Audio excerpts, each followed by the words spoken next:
નમસ્કાર, ગુજરાત સિક્યોર ન્યૂઝમાં આપનું સ્વાગત છે। આણંદ જિલ્લા તારાપુર તાલુકામાં આવેલ ઇન્દ્રણાજ ગામે તારીખ 21/5/2026ના રોજ સૂચિત ઇન્દ્રણાજ મહિલા દૂધ ઉત્પાદક સરકારી મંડળી લિમિટેડનું ઓપનિંગ કરવામાં આવ્યું હતું। આ શુભ પ્રસંગે ગામ સૂચિત મહિલા મંડળના બહેનો, વડીલો, આગેવાનો તેમજ મંડળીમાં દૂધ ભરવા આવતા ગ્રાહકો અને ભાઈઓ બહેનો ખૂબ મોટી સંખ્યામાં ઉપસ્થિત રહ્યા હતા। અહેવાલ કિરણકુમાર ગોહેલ, ગુજરાત સિક્યોર ન્યૂઝ, આંકલાવ। દૂધ ડેરી ઓપનિંગ કરી એમાં ગ્રાહકોને શું ફાયદા થશે અને જે બાબતે આપ જણાવો। ગામના વિકાસ માટે અને ગામના લોકોને આગળ વધવા માટેનું પ્લાન જોયું એ પશુપાલન રાખીએ કે બહેનો કંઈ ઘેર બેઠા તો નવો ધંધો કરે। અત્યારે કેટલું દૂધ ભરાય છે? 800-900 લીટર।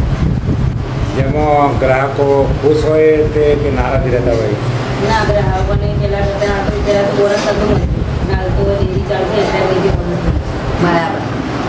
આ ડેરી ઓપનિંગ કર્યું એમાં દૂધ ભરવા ગ્રાહકોને શું ફાયદા થશે? સારામાં સારો ફાયદો થાય છે। 80% તો દૂધ આવે છે આ ડેરીમાં, 80-90% આવે છે।